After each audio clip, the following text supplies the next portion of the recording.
Hello viewers, welcome to Telugu ప్రభా TV. 'Andhra king తాలూకా' 27న November 27న cinema release కాబోతుంది.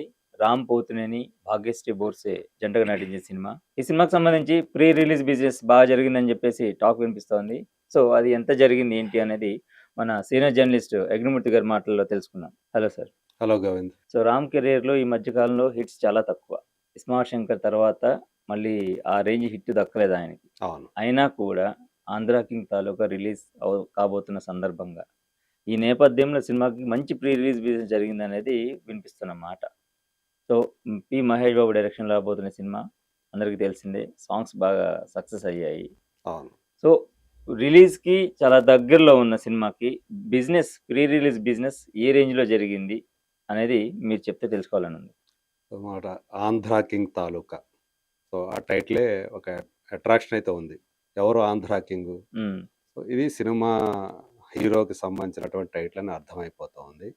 అందులో ఒక సినిమా ఒక వీరాభిమాని, ఒక హీరోని ఆరాధించేటువంటి హ్మ్. కుర్రాడిగా ఈ సినిమాలో హీరో కనిపిస్తాడనేది ఆల్రెడీ ఇప్పటికే ప్రచారంలోకి వచ్చేసింది. హ్మ్. సో, 'రామ్ పోతినేని' లాంటి మరీ కొత్త హీరో అయితే కాదు. హ్మ్.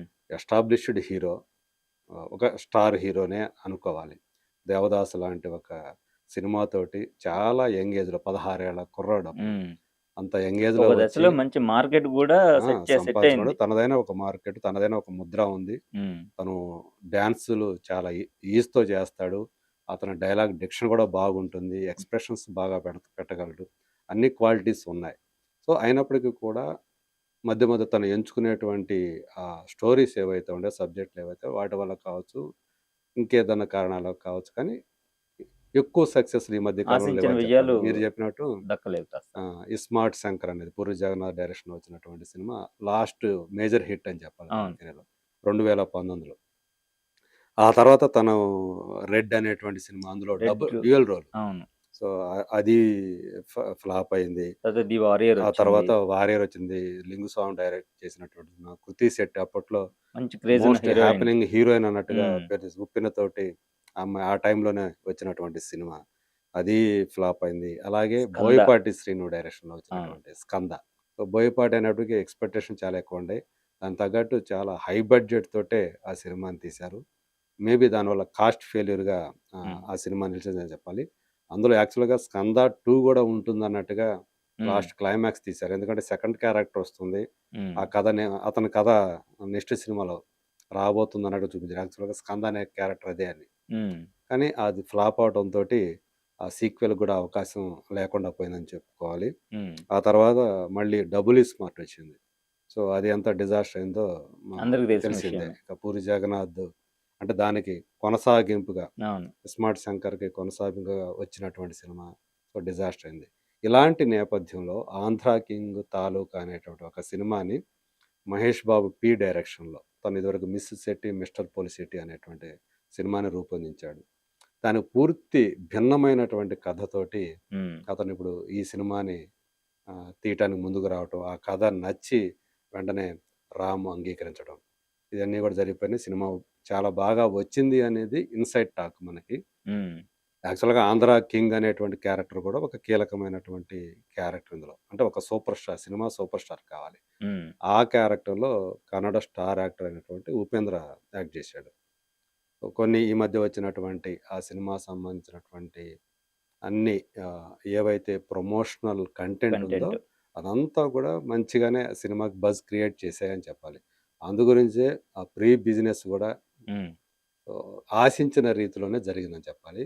హ్మ్. మనకు అందినటువంటి సమాచారం ప్రకారం ట్రేడ్ వర్గాల నుంచి ఇది ప్రపంచవ్యాప్తంగా 27,00,00,000 ప్రీ బిజినెస్ చేసింది అని చెప్పి చెప్తున్నారు. హ్మ్. సో, అదే ఏరియా వైస్‌గా గనక మనం చూసుకుంటే గనక నైజాం వచ్చేసి అంటే తెలంగాణ. హ్మ్. సో, ఇక్కడ ఏందంటే ఎప్పటికి గూడా నైజాం అలాగే సీడెడ్ అనేవి అసలు వాడుకలో లెవ్విప్పుడు. హ్మ్. అయినప్పటికీ కూడా సినిమా పరిభాషకొచ్చేటప్పటికి ట్రేడ్ హ్మ్. వాటి పరిభాషలోకొచ్చేటప్పటికి ఇప్పటికి తెలంగాణకి సంబంధించిన నైజాం అనే మాట కంటిన్యూ అవుతానే ఉంది మొదటి నుంచి. అలాగే రాయలసీమకు సంబంధించి సీడెడ్ అనే మాట. 'సీడెడ్' ఈ 2 పదాన్ని తీసేయాలి. హ్మ్. ఆ ఏరియా ఏదైతే ప్రస్తుతం వాడుకలో ఉందో అవే పెట్టాలి అనేటువంటి మాట చాలా కాలం వినిపిస్తుంది గానీ, హ్మ్. బట్ ఆ పాత ధోరణి కొనసాగిస్తున్నారు. సో, తెలంగాణలో అయితే నేనైతే హ్మ్. ఇయ్యే వాడతాను. తెలంగాణ, రాయలసీమ అనే మాటలే వాడతాను. తెలంగాణ వచ్చేటప్పటికి 9,00,00,000. హ్మ్. మొత్తం ఏరియా తెలంగాణ సంబంధించిన ఏరియా మొత్తం ఒక సింగిల్ ఏరియాగానే ఇక్కడ పరిగణిస్తూ ఉంటారు. హ్మ్. ఇక వేరే వేరే జిల్లాలకు సంబంధించో, థియేటర్‌లకు సంబంధించి మళ్ళీ బయర్స్ వచ్చి కొనుక్కోవటం మేము అది ఈ వేరే ఏరియాలో లెక్క. అది వేరే మళ్ళీ. So, 9,00,00,000 value. హ్మ్. నేను వాల్యూ చెప్తున్నాను ఎంతకు తీసుకున్నారనేది. హ్మ్. అలాగే రాయలసీమ వచ్చేటప్పటికి రూ. 3,00,00,000 వాల్యూ. హ్మ్. మిగతా రిమైనింగ్ ఆంధ్ర అంటే నెల్లూరు నుంచి హ్మ్. ఉత్తరాంధ్ర వరకు ఉండేటువంటి 6 ఏరియాస్ కలిపి మనం ఆంధ్ర అనుకుంటే హ్మ్. ఇది పర్టిక్యులర్‌గా డిస్ట్రిబ్యూషన్‌కి సంబంధించినటువంటి హ్మ్. ఆహ్, లాంగ్వేజ్ అది. హ్మ్. సో, రూ. 10,00,00,000. హ్మ్. సో, మొత్తంగా చూసుకుంటే ఆంధ్రప్రదేశ్, తెలంగాణ ఈ 2 రాష్ట్రాలు కలిపి చూసుకుంటే రూ. 22,00,00,000 వ్యాపారం జరిగింది. హ్మ్. బిజినెస్ వ్యాపారం. సో, ఈ మిగతా rest of India, Karnataka, rest of India ఇదంతా చూసుకుంటే రూ. 2,00,00,000 వరకు అయిందని. హ్మ్. అలాగే ఓవర్‌సీస్ వచ్చేటప్పటికి 3,00,00,000 చిల్లర అని చెప్పేసి అంటున్నారు. హ్మ్. సో, నేను 3,00,00,000 తీసుకున్నా అందులో. అంటే మొత్తం కలిపి చూసుకుంటే రూ. 25 సరిపోతుంది. 27,00,00,000. హ్మ్. సో, ఇది దాని ప్రీ బిజినెస్ వాల్యూ. సో, హ్మ్. దానికంటే ఎక్కువ రావాలి. మనకు హ్మ్. తెలుసు కదా! అంటే గ్రాస్ అనేది ఇప్పుడు ఎక్కువగా ఇంతకుముందేందంటే ఆహ్, రెంట్ సిస్టమ్‌లో ఎక్కువగా ఆడించేవారు కాబట్టి, హ్మ్.